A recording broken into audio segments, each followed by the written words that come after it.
Hi everyone, let's conduct a chi-square test for independence or dependence. Let's test the claim that, I'll put this in blue, gender and party preference among registered voters are independent in an election. So knowledge of one variable and its value tells you nothing about the other variable at the 0.05 significance level. That's alpha, the threshold for what it means to be unusual. Now, in the setup, the null hypothesis for this kind of test, whether it's a chi-square test for independence or dependence, the gender and party preference are independent. The null always corresponds to the case of independence, whether it's the claim or not, okay? The null always corresponds to independence.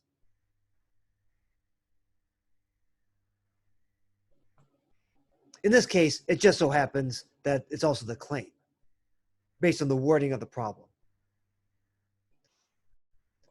The fact that the null is a claim is just based on the wording of the problem. But the null always corresponds to independence.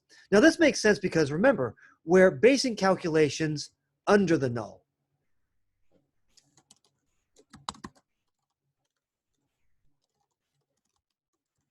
Which makes sense because imagine this.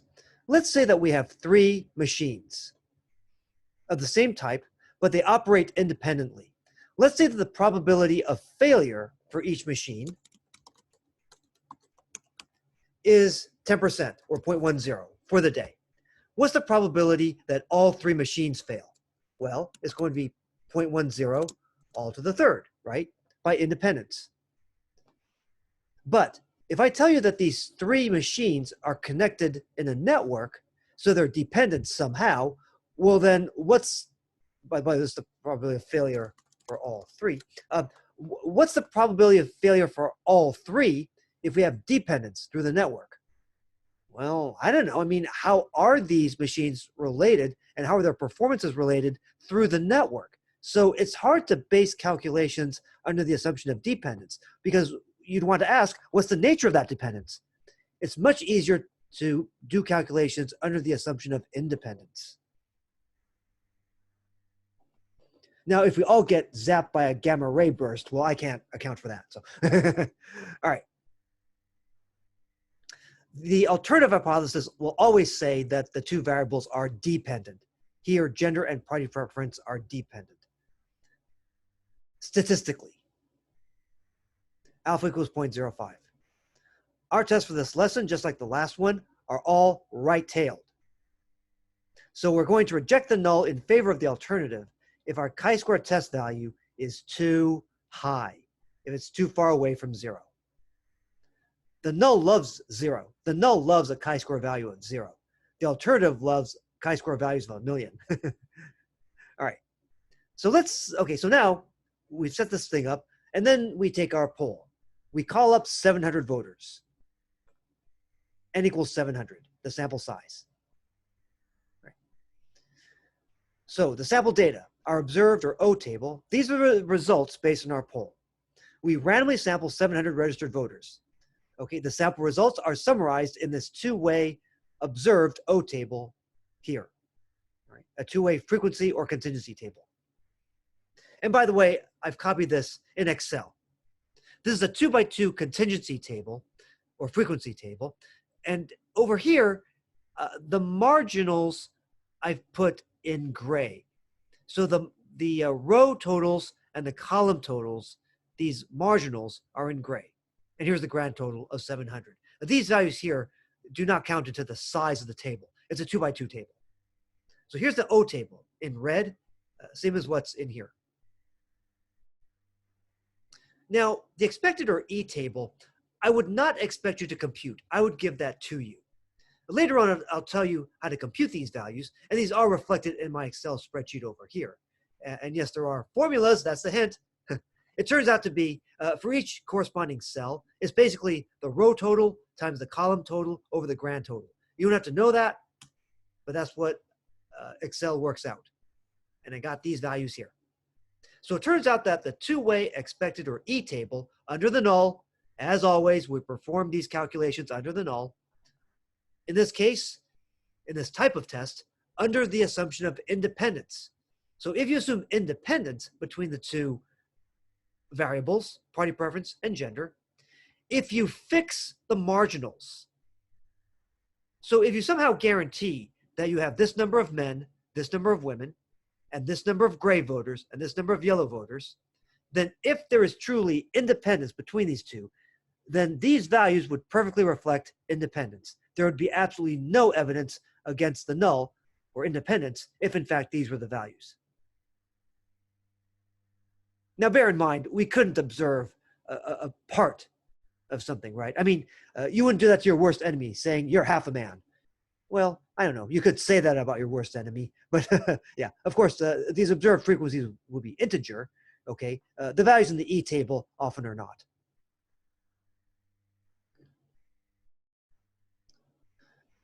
And as before, technically, these frequencies in here have to be at least 5. I'm not going to trick you on that. All right, the test chi-square test statistic. Similar to the last lesson, we're going to use a chi-square test statistic to describe how different the O table is from the E table. It's a measure of discrepancy. And again, here are the O table and the E table. The test chi-square value is a single measure that describes how different these two tables are. How different was the sample away from what we would have expected if we truly had independence between the two variables? How different is this table in red from this table in blue?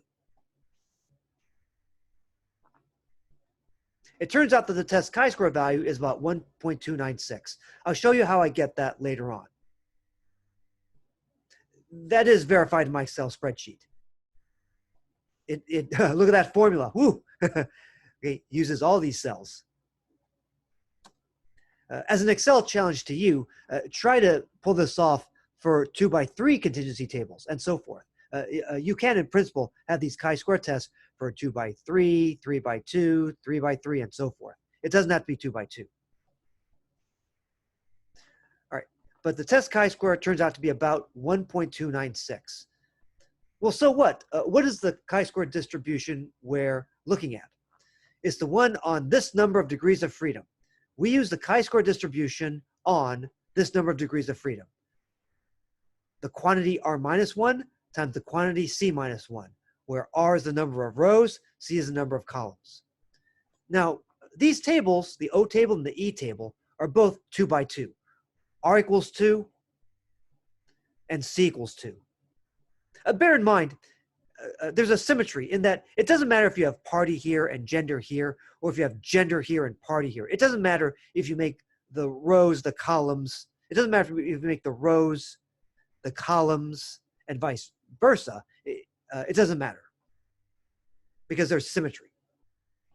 Here, we want the chi-square distribution on, well, 2 minus 1 is 1, 2 minus 1 is 1, 1 times 1 is 1, 1 degree of freedom. So anytime you have a 2x2 contingency table like this, then you're going to deal with the chi-square distribution on 1 degree of freedom. And again, we're really talking about something that you can get equivalently by doing a test for 2 proportions.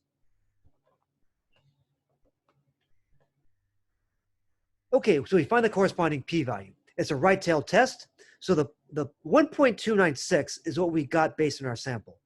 What's the probability of getting something at least as extreme as that just by chance if the null were in fact true? The right-tailed test, so we need a right-tailed p-value. This right-tailed p-value is about 25%, 0.2549. That's verified by the Excel spreadsheet. Remember, for right-tailed deals, it's 1 minus because you normally go left tail. With this true deal, you're dealing with a cumulative probability to the left. It's 1 minus if you want a right tail probability, right? So 1.2963, 1 degree of freedom, all right? 0.2549, that's the right tail p-value. Is the p-value low? Is the p-value low? Remember, if the chi-square is 0, that means the null is perfectly reflected. In fact, I'll show you that right now. What if hypothetically the E values were matched up in the O values? What if we could actually get these values in the sample? Paste special values, not the formulas. Well, looky here. if the O table is identical to the E table, I know that we can't see this in an actual poll. Okay. Who's 0.14 of a man? A really, really bad person. Okay. Yeah, the test chi-square value is 0. Test chi-square value is 0.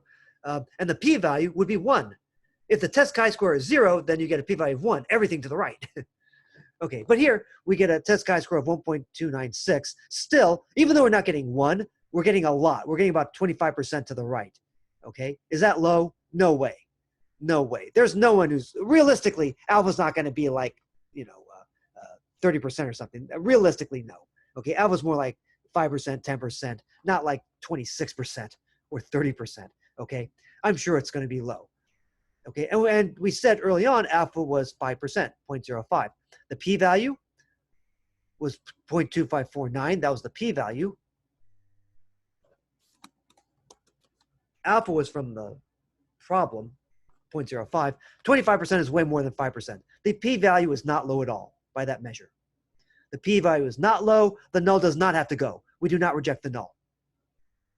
Because remember, a chi-square value of 0, like in this situation where the tables are identical, the test chi-square is 0, then that would be perfect for the null.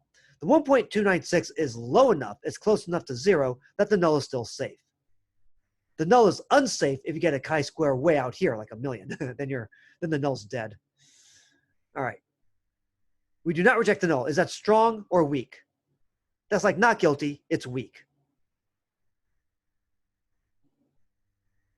Finally, we write our conclusion relative to the claim.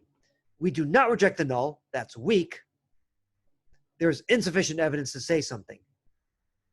Based on the wording of the problem, the claim was the null. Put that in orange. The claim is the null, which means that we're weighing evidence against that null claim. We're putting the null claim on trial. We're weighing evidence against the null claim. Put it all together. Same old, same old. There is insufficient evidence against the claim that gender and party preference among registered voters are independent in the election.